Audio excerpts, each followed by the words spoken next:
Assalamualaikum warahmatullahi wabarakatuh. Perkenalkan, saya Delaudina, nomor BP 21 Pada hari ini akan mempresentasikan dua artikel mengenai fraud, ethics, dan internal control. Pertama kali, saya ucapkan terima kasih kepada Ibu Asniati Bahari selaku dosen pengampu dan juga rekan-rekan sekalian di mata kuliah SIAM ini yang mendengarkan presentasi saya pada hari ini. Langsung saja.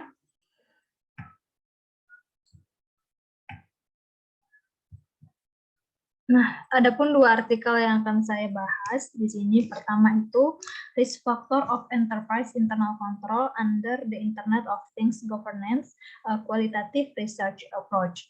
Penelitian dari Xie Chang, Li Minchang, Jan Chun Liao. Kemudian artikel kedua itu tentang Gender Diversity and Financial Statement Fraud yang diteliti oleh Yang Wang, Meiyu, dan Simon Kau. Langsung saja. Artikel pertama mengenai risk factor of enterprise internal control under the Internet of Things Governance, qualitative research approach. Nah, latar belakang penelitian ini yang pertama itu sudah pasti karena adanya tren Internet of Things yang sekarang itu telah melanda dunia. Pertumbuhan IoT dengan cepat ini membentuk dunia yang lebih canggih dan mengarah pada pengembangan model bisnis baru, mendorong aktivitas inovatif, dan juga transformasi industri di seluruh dunia. IoT sendiri ini merupakan jaringan perangkat, mesin, dan juga sensor yang berhubung satu sama lain dan ke internet dengan tujuan mengumpulkan data dan menganalisisnya untuk menerapkan informasi dalam perbaikan proses yang berkelanjutan.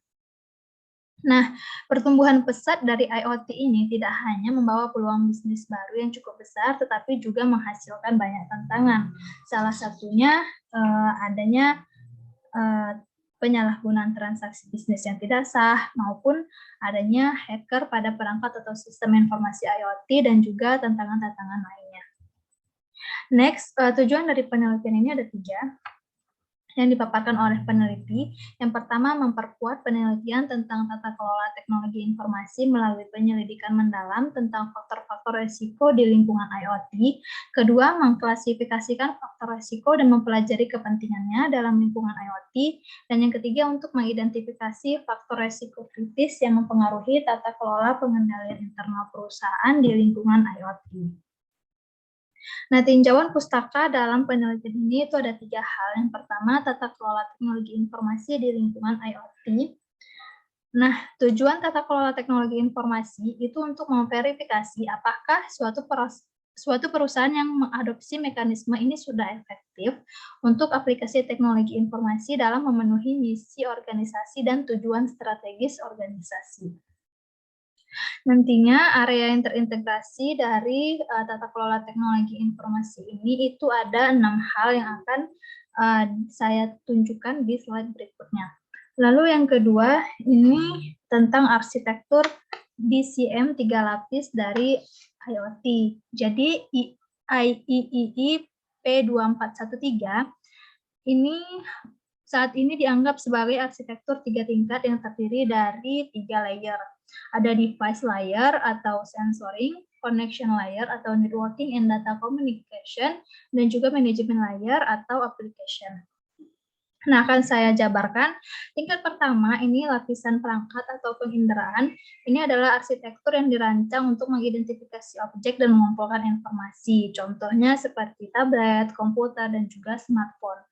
Lalu tingkat kedua, ini lapisan koneksi atau lapisan jaringan, itu seperti Wi-Fi, internet, lalu sinyal satelit, dan sebagainya. Lalu ada jaringan ketiga, ini manajemen layer. Ini adalah yang bertanggung jawab sebagian besar atas aplikasi vertikal dan manajemen data. Biasanya pada lapisan manajemen ini mengawasi serangkaian aplikasi atau solusi cerdas yang dirancang untuk memenuhi kebutuhan pengguna di IoT. Lalu yang selanjutnya dibahas itu kerangka kerja untuk pengendalian internal perusahaan. Itu seperti yang mungkin rekan-rekan sudah tahu bahwa kerangka kerja pengendalian internal itu ada COSO, ada COBIT, dan juga ada IRM. Lalu selanjutnya tidak hanya menggunakan kerangka kerja pengendalian internal yang telah ada, Tapi perusahaan itu diharapkan untuk mengklasifikasikan resiko yang akan dihadapi. Dalam lingkungan IoT, faktor risiko biasanya dapat dibahas dalam dua aspek, yaitu resiko perusahaan secara umum dan juga teknologi informasi. Ini area terintegrasi dari tinjauan pustaka yang pertama saya jelaskan, itu ada 6 hal. Selanjutnya, metode dan desain penelitian. Nah, pada penelitian ini itu mengadopsi pendekatan penelitian kualitatif untuk mengeksplorasi faktor resiko kritis di lingkungan IoT. Penelitian ini juga mengadopsi peta pengetahuan Figowin sebagai landasan untuk penelitian dan pengembangannya. Juga menerapkan metode Delphi dalam survei atau kuesionernya. Diharapkan setelah adopsi yang cermat dari peta pengetahuan Figowin dan penerapan kuesioner ahli Delphi ini, penelitian ini tidak hanya menyelesaikan kesulitan yang dihasilkan dari diskusi tatap muka, namun juga memungkinkan para ahli untuk mengekspresikan pendapat profesional. Next, metode dan desain penelitiannya lagi. Jadi, survei dilakukan 2 putaran. Kuesioner pada putaran pertama itu dilakukan pada 12-25 Juni 2015 untuk mengklasifikasi resiko yang tidak konsisten dan mendapatkan pendapat tambahan dari ahli. Lalu survei kuesioner yang kedua dilakukan pada tanggal 26 Juni sampai 3 Juli ini untuk mengkonfirmasi hasil dari putaran pertama. Dalam penelitian ini merekrut 23 ahli dalam bidang teknologi informasi, auditor, dan juga manajemen risiko. Kemudian penelitian ini hasil kuesionernya itu kemudian diolah menggunakan SPSS untuk menganalisis informasi feedback yang dikumpulkan. Nilai statistik uji meliputi rata-rata, deviasi kuartil, dan juga rasio validitas isi. Nah, akhirnya analisis dan hasil data. Nah, seperti yang kita ketahui bahwa IoT ini menciptakan jaringan luas melalui perangkat informasi. Mengikuti tren evolusi dan perkembangannya, penerapan teknologi ini akan menyebar ke berbagai industri untuk memperluas cakupan layanan dan meningkatkan efisiensi operasional. Akibatnya, untuk memperkuat fondasi koneksi yang komprehensif, transmisi yang handal, dan pemrosesan cerdas untuk perusahaan dengan fokus pada faktor resiko kritis di bawah lingkungan IoT dan mengadopsi kebijakan kontrol yang tepat, itu menjadi isu penting yang tidak boleh diabaikan.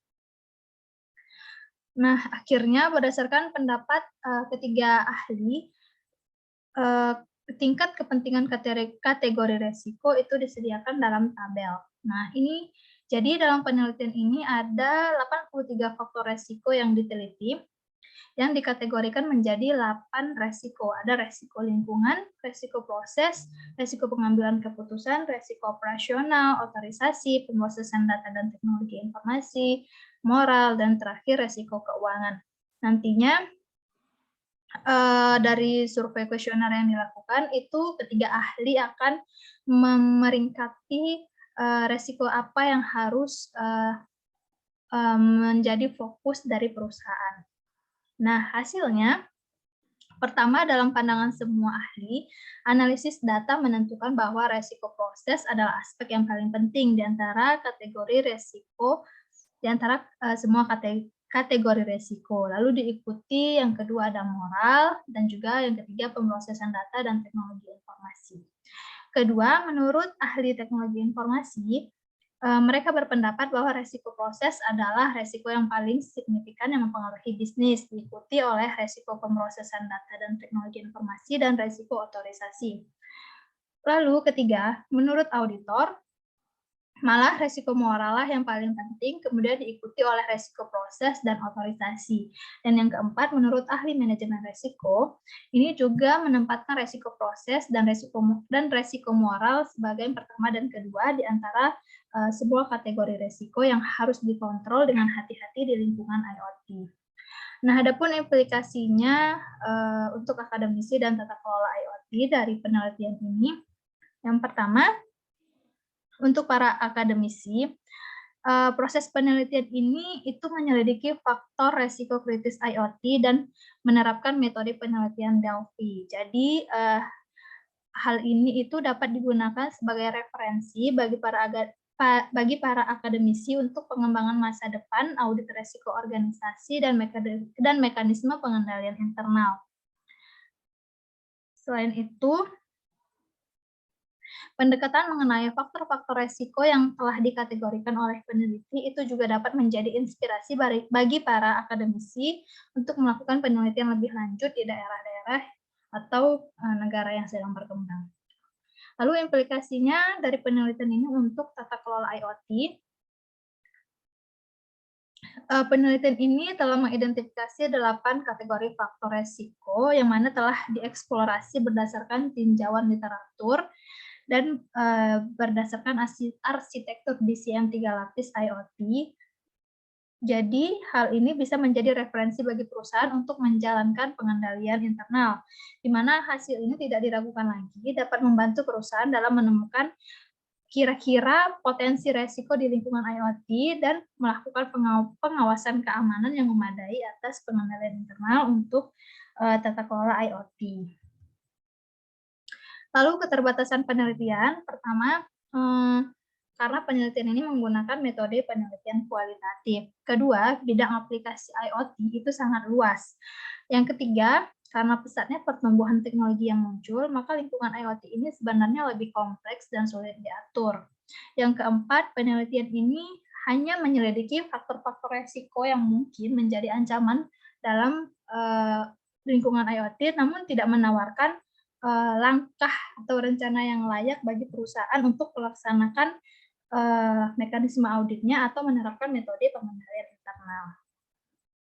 Adapun saran penelitian di masa yang akan datang, pertama, penelitian lebih lanjut itu diharapkan dapat merekomendasikan pembentukan pengendalian internal dan sistem audit untuk manajemen resikonya untuk memastikan bahwa audit itu sepenuhnya telah diaktifkan untuk mendapatkan implementasi yang sukses.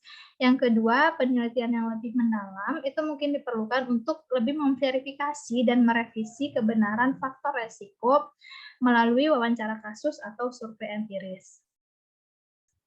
Nah, sekian pembahasan dari artikel 1. Saya akan melanjutkan pembahasan ke artikel kedua yang mengenai gender diversity and financial statement fraud. Nah, adapun hal-hal yang melatar belakangi dari penelitian ini, yang pertama itu karena adanya kecurangan laporan keuangan yang telah mendapat perhatian luas dari masyarakat, pers, dan juga regulator. Sebagai negara dengan ekonomi terbesar kedua di dunia, China itu juga memiliki beberapa kasus penipuan, kasus kecurangan laporan keuangan selama dekade terakhir yang mengakibatkan krisis kepercayaan investor yang tak tertandingi. Hal yang melatar belakangi penelitian ini selanjutnya itu karena perempuan memainkan peran yang semakin penting dalam masyarakat modern, pasar tenaga kerja, dan juga ekonomi. Dibandingkan dengan laki-laki, biasanya perempuan yang bekerja itu memikul beban ganda dalam menjalankan rumah tangga dan mengelola tempat kerja. Dan literatur menunjukkan bahwa perusahaan dengan lebih banyak pemimpin perempuan itu memiliki kinerja itu membuat kinerja perusahaan yang lebih baik dan kualitas tata kelola yang unggul. Hal yang melatar belakangi selanjutnya, karena China memiliki pasar modal dan ekonomi terbesar kedua di dunia, namun ternyata partisipasi perempuannya sangat rendah di dewan perusahaan, yaitu hanya 10% dari dewan direksi dan perempuan hanya memiliki 0,1% saham perusahaan. Nah, tujuan penelitian ini ada 3. Yang pertama, untuk membedakan dampak yang dimiliki jika pemimpin wanita terhadap komisi dan deteksi penipuan. Yang kedua, studi ini mengurangi ambiguitas peran pemantauan pemimpin perempuan. Dan yang ketiga, ini adalah studi pertama yang mengevaluasi hubungan antara keberagaman gender dan kecurangan laporan keuangan sambil mengkondisikan beberapa dampak kontrol negara dalam pengaturan perusahaan yang terdaftar di China. Selanjutnya kita akan membahas tinjauan pustaka. Ada 3 hal juga sama seperti artikel sebelumnya. Yang pertama, keberagaman gender di Tiongkok. Nah, adanya norma budaya di Tiongkok, maka beban ganda tersebut itu sangat berat bagi perempuan Tionghoa. Akibatnya, sistem promosi itu bias terhadap laki-laki dan kurangnya perempuan di tim manajemen puncak dan ruang rapat. Berdasarkan Deloitte, itu presentasi wanita di ruang rapat Cina itu hanya 10,7%, jauh lebih sedikit dari Inggris, Australia, Prancis, bahkan dari negara-negara berkembang seperti India. India saja itu 12,4%. Selanjutnya, penipuan perusahaan di Cina. Kasus penipuan laporan keuangan yang biasanya dilakukan oleh perusahaan di Cina itu seperti pengungkapan informasi yang salah dan tidak memadai, kecurangan laporan laba rugi dan neraca, dan pengungkapan laporan keuangan yang tertunda. Lalu tinjauan pustaka yang ketiga itu kampanye anti korupsi. Jadi di Cina itu ada kampanye anti korupsi yang diajukan oleh presidensi dan tim kepemimpinannya. Tujuannya untuk mengkoreksi konsekuensi korupsi dan memulihkan pertumbuhan ekonomi Tiongkok. Selama kampanye, sebagian besar pejabat ini menjadi sasaran pengawasan ketat oleh Komisi Pusat Inspeksi Disiplin, media, dan juga publik. Ada beberapa tinjauan literatur dalam penelitian sebelumnya. Yang pertama ada 2 argumen yang menyatakan bahwa argumen pertama ini dengan memasukkan direktur dengan beragam keterampilan yang mungkin berbeda antar gender, maka dewan direksi ini akan dilengkapi dengan keterampilan yang lebih luas untuk mengatasi berbagai tantangan tata kelola. Argumen kedua menunjukkan bahwa kelompok yang heterogen itu memiliki karakteristik demografi memiliki perilaku yang berbeda dibandingkan dengan kelompok homogen. Lalu ada yang meneliti dari segi etika bahwa perempuan ini lebih sensitif secara etis daripada laki-laki. Jadi wanita cenderung berbicara menentang perilaku tidak etis dan menjadi pelapor internal. Ini karena pria fokus pada pencapaian pribadi, sementara wanita fokus pada hubungan interpersonal dan tujuan komunal.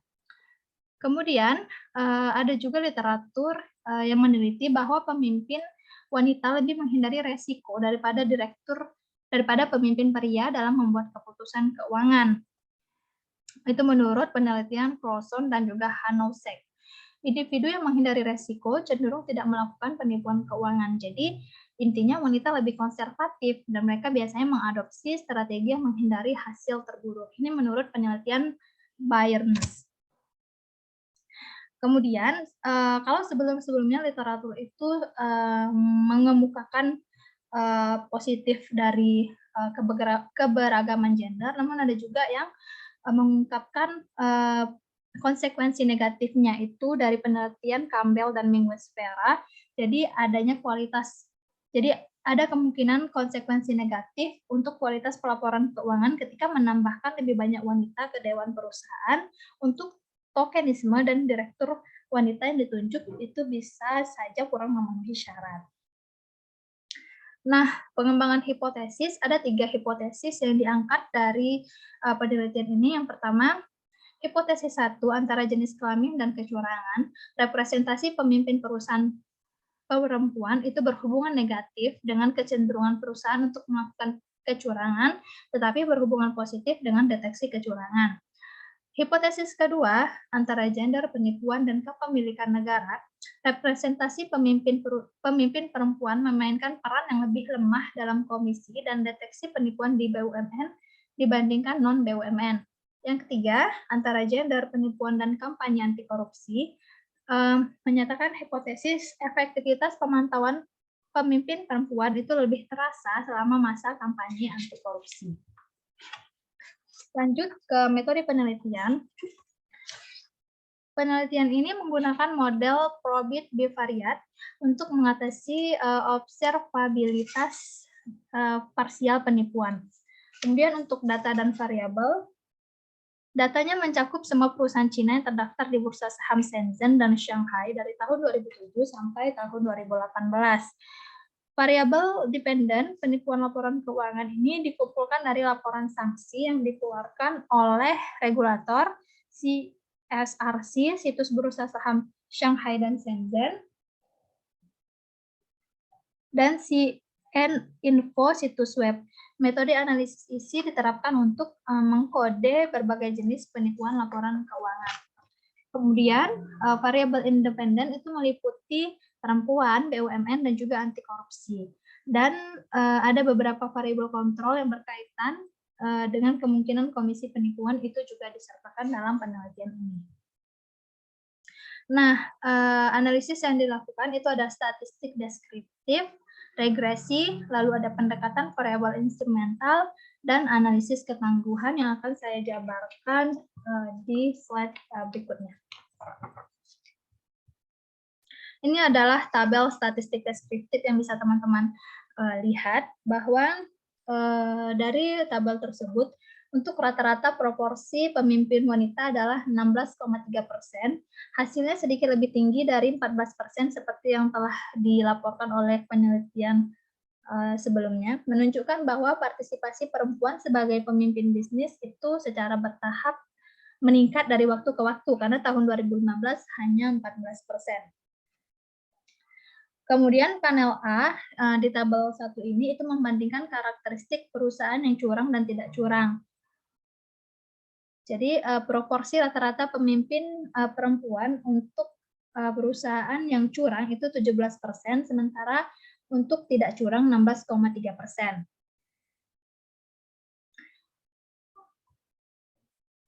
Selanjutnya untuk hasil regresi. Hasil regresi itu ada dua tabel. Pertama kita akan membahas dari tabel yang pertama ini. Nah, tabel kedua ini menyajikan hasil untuk hipotesis 1 dan juga 2, yang mana menunjukkan bahwa koefisien female itu secara signifikan negatif dalam model komisi kecurangan dan positif dalam model deteksi kecurangan. Berarti hasilnya sama dengan hipotesis 1. Hasilnya berarti mendukung pandangan bahwa memang pemimpin perempuan itu dapat mengurangi kemungkinan kecurangan dan juga meningkatkan kemungkinan deteksi adanya kecurangan, karena pemimpin perempuan itu biasanya lebih konservatif, etis, sehingga mereka menghindari kegiatan yang tidak etis. Kemudian untuk model 2 dan 3, ini teman-teman dapat lihat itu ada BUMN dan non-BUMN. Jadi ini untuk menyajikan hasil hipotesis 2, di mana hasilnya itu dilaporkan bahwa pemimpin perempuan lebih kecil kemungkinannya untuk melakukan kecurangan dan mendeteksi kecurangan di non-BUMN. Jadi hipotesis 2 didukung dari hasil ini. Jadi pemimpin perempuan itu memainkan peran yang lebih lemah di BUMN daripada non-BUMN, terlepas dari itu periode kampanye atau tidak. Di mana karena kemungkinan menurut peneliti karena adanya faktor politik antara BUMN, di mana biasanya BUMN itu ada faktor politik dibandingkan non-BUMN. Lanjut kita ke hasil regresi yang tabel kedua. Di sini menunjukkan, di sini untuk melaporkan hasil untuk hipotesis ketiga. Jadi ini ada pra-kampanye dan pasca kampanye. Itu hasilnya pemimpin perempuan itu tidak terkait dengan penipuan atau deteksi penipuan dalam sampel prakorupsi. Namun sebaliknya, pemimpin perempuan itu berhubungan negatif dengan dengan kecurangan dan berhubungan positif dengan deteksi kecurangan dalam subsampel kampanye. Terlepas dari itu BUMN atau non-BUMN. Jadi secara keseluruhan hipotesis 3 didukung. Nah, hasil pendekatan variabel instrumental ini telah memenuhi syarat eksogenitas instrumen dan relevansi instrumen. Kemudian hasil tes ketangguhan itu ada dua tes juga yang dilakukan, ada 2 tabel, di mana tes ini dilakukan untuk memastikan kekokohan hasil. Nah, kesimpulannya, penelitian ini menguji hubungan antara keberagaman gender dan penipuan laporan keuangan di perusahaan Cina tahun 2007 sampai 2018 dengan menggunakan model Probit-Bivoriat, yang mana hasilnya menunjukkan bahwa pemimpin perempuan memang dikaitkan dengan kemampuan deteksi penipuan yang lebih tinggi dan mengurangi kecenderungan perempuan untuk terlibat dalam kecurangan. Oleh karena itu, keberagaman gender itu meningkatkan kualitas pelaporan keuangan. Jadi hipotesis satu didukung. Kemudian, di antara perusahaan dengan latar BUMN itu kemampuan pemantauan pemimpin perempuan itu berkurang secara signifikan, berarti hipotesis kedua itu didukung.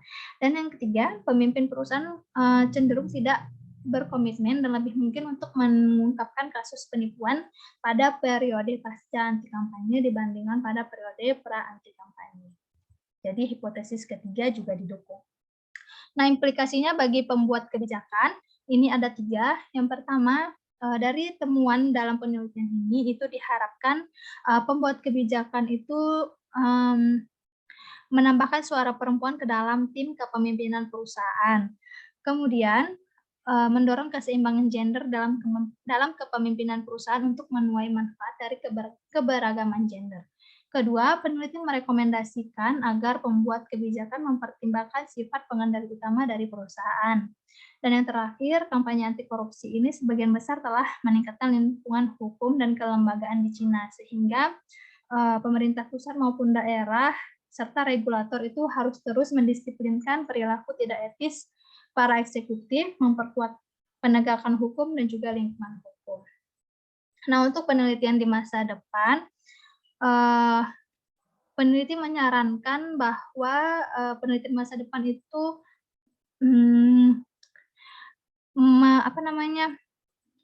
meneliti saluran yang digunakan untuk melakukan aktivitas pemantauan, karena dalam penelitian ini itu tidak dipertimbangkan.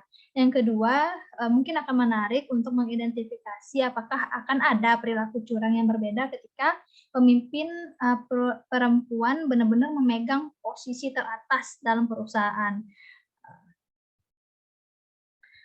Nah, berikut sekian presentasi saya pada hari ini. Lebih dan kurangnya, jika ada salah-salah kata juga, saya minta maaf.